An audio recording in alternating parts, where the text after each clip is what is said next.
Now, Trey Young had better watch out because he's got some competition in Atlanta when it comes to hitting buzzer beaters.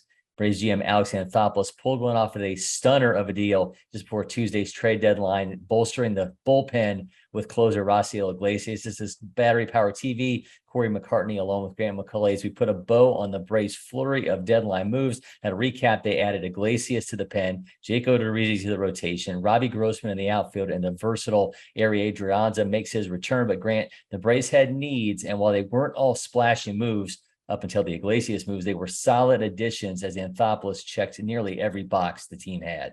Yeah, he really did. I mean, when we went through our checklist of what could the Braves use, well, somebody to help out in the outfield since you lost Adam Duvall, somebody who could be successful against left-handed pitching. Well, Robbie Grossman's that guy. Jake Odorizzi for Will Smith. That's a deal I don't think anybody had on their ledger as far as possibilities, but the Braves were able to turn a reliever who's having a tough time into some insurance for their rotation, somebody to help him out. Adrianza, we already know about. He was part of the World Series team in 2021. So if that was as far as the Braves went, you felt like they had addressed some needs. But I really felt like, and you know, you and I have talked about this week after week, the Braves need another right-handed strikeout pitcher in the bullpen. Yeah, we know Kirby Yates is coming. That's going to make him even better. But Raisel Iglesias, the closer for the Los Angeles Angels. I mean, this was a guy who got Cy Young consideration last year, finished the most games in all of baseball, and has that closer's experience. And Cory, I think that's important, not just because of the strikeouts, the fact that he doesn't walk very many guys and give up very many hits either, but you've had a couple of little scares here with Kenley Jansen, one health scare, and then he's been a little bit up and down at times. It's good to have another guy with closer's experience as you go down the stretch and look to make your move on the New York Mets. So we did a deeper dive into Monday's deals for Adrianza, Grossman, and Odorizzi in an earlier episode, and I urge everyone to go and check that out. But the Iglesias deal, which Anthopoulos told us quite literally came together in the final minutes before Tuesday's 6 p.m. deadline. He was late for Austin Riley's press conference finishing it up, was a major surprise. And there have been some rumors that other teams were checking in on the Angels for the 32-year-old, specifically the Blue Jays. But I honestly did not see this coming for the Braves being in this market. But in landing Iglesias for Jesse Chavez and Tucker Davidson, the Braves are effectively replacing Kenley Jansen after this season. And at $2 million less, Iglesias has 3 more years at $16 million per. They, as you mentioned, have a power right-hander in 4 seasons of at least 28 saves since 2017. Iglesias comes in with a 4.04 ERA, 16 saves, a strikeout rate that's in the top 5% at 32.9%. He's in the 94th percentile in chase rate, 89th percentile in the whiff rate. Yeah, he throws a 95-mile-an-hour fastball, but he also has a changeup with a 188 average against. Grant, I do wonder, though, and this was not addressed during Anthopoulos' press conference, but I wonder how this is going to work with Kenley Jansen and Iglesias together, how they're going to kind of share this role, or is Iglesias now going to move into a setup role behind Jansen as still the primary closer? I would think the latter would be the case because you did bring in Kenley Jansen to close. He's not been a setup man for, I don't think any time in the last decade, basically. You know, Kenley Jansen's kind of your guy, but if you need to stay away from him for a day, this is not moving AJ Minter out of the 8th and into the 9th and then not really having, if you've got, Jansen down and Minter closing, not feeling like you have other options. And that's something that Raisel Iglesias is going to be able to help with big time. This is a high leverage arm, and you're going to be getting Kirby Yates back, but this is somebody that has pitched, and it's not been dealing with an injury, has not been on a long rehab stint, and will be, ready to come over and hopefully, do the things he was doing with the Angels. I know that ERA is up over 4, but if you look at his fielding independent pitching, it's pretty much in line with where it was a year ago, just over 3. And he had an ERA of just over 2.5 last year with a fielding independent pitching just around or just under 3. The strikeouts are there. His fastball velocity is down about a mile an hour, but as you mentioned, all of those rates that you want to see, if you go look at his page on Baseball Savant, you got to feel pretty good about the arm that the Braves have gotten, and they're going to have him for quite a few years. So more good than bad, most certainly, with all of these deals that the Braves put together. But if you were looking for the coup de grace, Alex Anthopoulos didn't disappoint. It was kind of surreal to be waiting for a big press conference for Austin Riley, have the Braves team kind of file in and sit in the back of that gallery and see Jesse Chavez have to get up and leave and realize that he's been traded for the 10th time in his career. Just a quick shout out to Jesse Chavez because he put in some serious work for the Braves bullpen this year upon coming over from the Cubs. And of course, what he did in 2021 he was a great piece for the Braves for the last couple of years, and I think he's going to be missed in that clubhouse.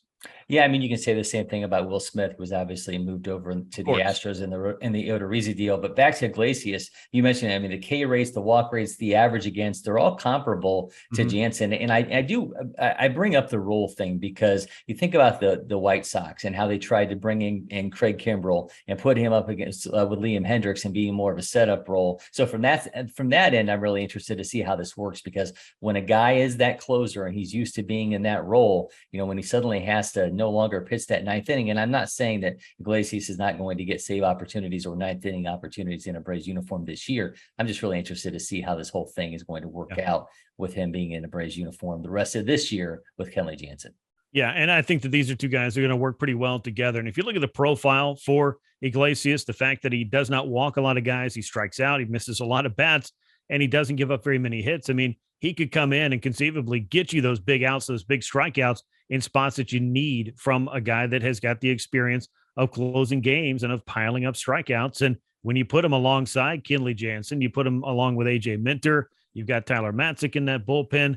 Dylan Lee has pitched extremely well. You get Kirby Yates back in the mix. You just look at that bullpen 1 through 8, you got to be feeling pretty good. And I'm sure I've forgotten a couple of arms in there as well, but this is a group that you're ready to go to war with in the second half. And the Mets are probably expecting the best shot that the Braves can give. And it's going to be, the next opportunity is right here around the corner in a 5-game series this weekend.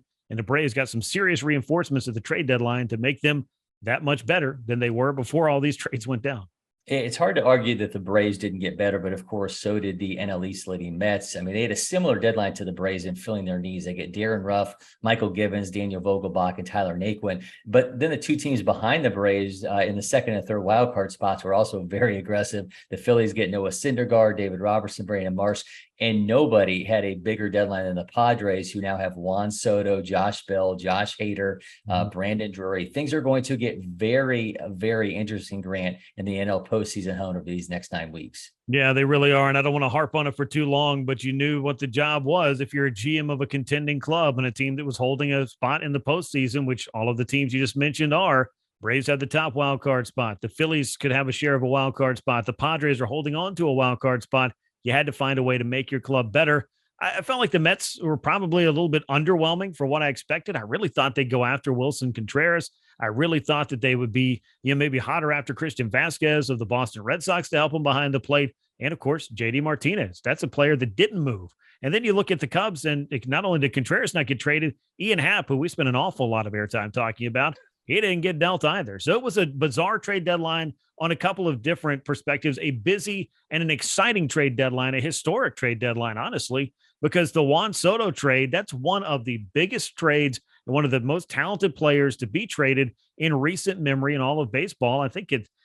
I'm struggling to come up with too many comparables, Cory. Maybe Miguel Cabrera, when he got dealt at a young age from the Marlins to the Tigers. This feels a little bit like that.